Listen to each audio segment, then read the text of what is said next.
بسم اللہ الرحمن الرحیم الا ان اولیاء اللہ لا خوف علیہم ولا هم یحزنون۔ بسم اللہ الرحمن الرحیم۔ اللہ تبارک و تعالیٰ قرآن میں فرماتا ہے اللہ کے ولی کو نہ کوئی خوف ہے نہ کچھ غم کرتے ہیں۔ میرے دوستوں اور بزرگوں، آج کی جو ہم ویڈیو لے کر آ رہے ہیں آپ حضرات کے سامنے، وہ ہے سیدنا غوث پاک رضی اللہ تعالیٰ عنہ کا بچپنا، یعنی بچپنے میں جو آپ نے کرامتیں دکھائیں، انشاءاللہ آپ سنیں گے تو بہت مزہ آئے گا۔ سیدنا غوث پاک رضی اللہ تعالیٰ عنہ، بچپن کا زمانہ تھا، 7 سال کے تھے آپ، ایک جگہ کھیل رہے تھے، بال کو اچھال رہے تھے، تو 2 عورتیں مایوس ہوتی، ایک ضعیفہ روتی ہوئی آ رہی تھی، اس کے ساتھ اس کی بہو تھی، تو ضعیفہ روتی ہوئی آ رہی تھی۔ سیدنا غوث پاک رضی اللہ تعالیٰ عنہ نے پوچھا، اے ضعیفہ کیوں رو رہی ہو؟ کہا میں تمہیں کیا بتاؤں بچے، لیکن سیدنا غوث پاک رضی اللہ تعالیٰ نے کہا مجھے بتاؤ تو کون ہو آپ، کیوں رو رہی ہو؟ سیدنا غوث پاک رضی اللہ تعالیٰ نے پوچھا کہ ایسے میں اللہ کے ولی کی بارگاہ میں گئی تھی، وہاں میں نے اپنی بیوی کو دکھایا، یعنی بڑے بڑے طبیبوں کو دکھایا، بڑے بڑے حکیموں کو دکھایا، اور اب اللہ کے ولی کی بارگاہ سے ہو کر آ رہی ہوں۔ انہوں نے مجھ سے کہا، مطلب لوہے محفوظ کو دیکھا، معاقبہ کیا، لوہے محفوظ پہ دیکھا کہ اس کے قسمت میں کوئی اولاد نہیں ہے۔ اللہ اکبر۔ سیدنا غوث پاک رضی اللہ تعالیٰ عنہ سن کے بہت ہنسے۔ سیدنا غوث پاک رضی اللہ تعالیٰ نے کہا ہے ضعیفہ تیری قسمت میں 1 بیٹا ہے، 2 بیٹے ہیں، 3 بیٹے ہیں، یعنی تقریباً 11 بیٹے ہیں۔ اللہ اکبر۔ اس ضعیفہ سے کہا کہ تیرے پوتے 11 پوتے ہوں گے۔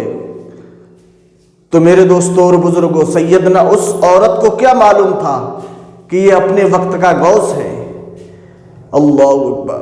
وہ عورت ہنسنے لگی، کہا یہ تو بچہ ہے، اس بچوں کی باتوں میں کیا اثر ہوگا، لیکن غوث تھے، اثر رکھتے تھے۔ سبحان اللہ۔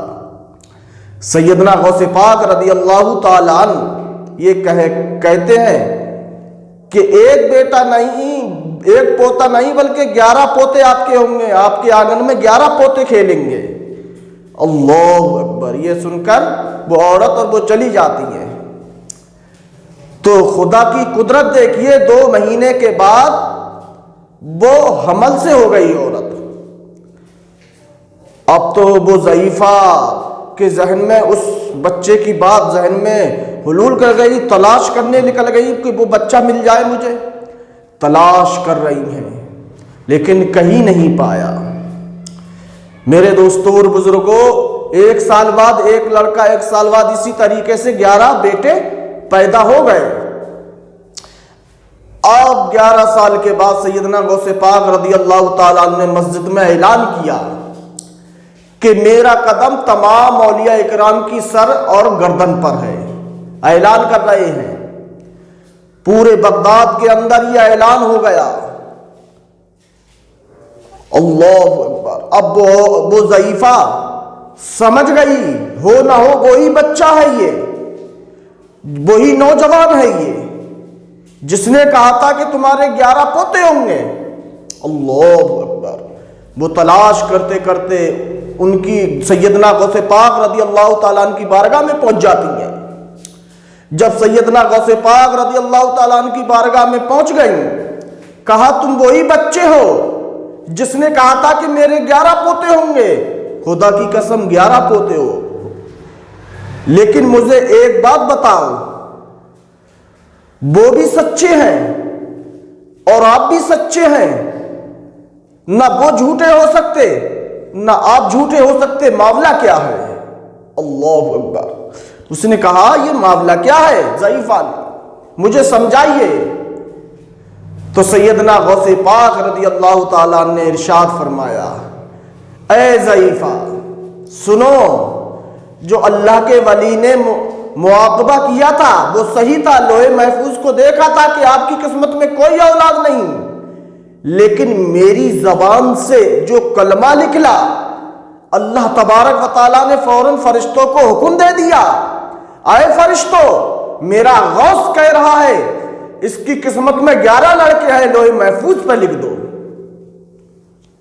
سبحان اللہ، پتہ چلا کہ جو اللہ کے ولی کی زبان سے نکل جائے کلمے، اللہ تبارک و تعالیٰ فوراً قبول کر لیتا ہے۔ تو میرے دوستوں اور بزرگوں، سیدنا غوث پاک رضی اللہ تعالیٰ عنہ کی بے شمار کرامتیں ہیں، اور ان کی بچپن ہی کی بہت ساری کرامتیں ہیں۔ تو اللہ تبارک و تعالیٰ سے دعا ہے ہمیں سچ بولنے کی توفیق عطا فرمائے، پیارے رسول سرور کائنات صلی اللہ علیہ وسلم کے طریقے پر عمل کرنے کی توفیق عطا فرمائے، سیدنا غوث پاک رضی اللہ تعالیٰ عنہ سے محبت کرنے کی توفیق عطا فرمائے۔ میرے دوستوں اور بزرگوں، جو میں نے بیان کیا ہے وہ سیدنا غوث پاک رضی اللہ تعالیٰ عنہ کا بچپنے کی کرامت بیان کی ہے، آپ حضرات سنیں اور اس کو شیئر کریں اور لائک کریں۔ السلام علیکم۔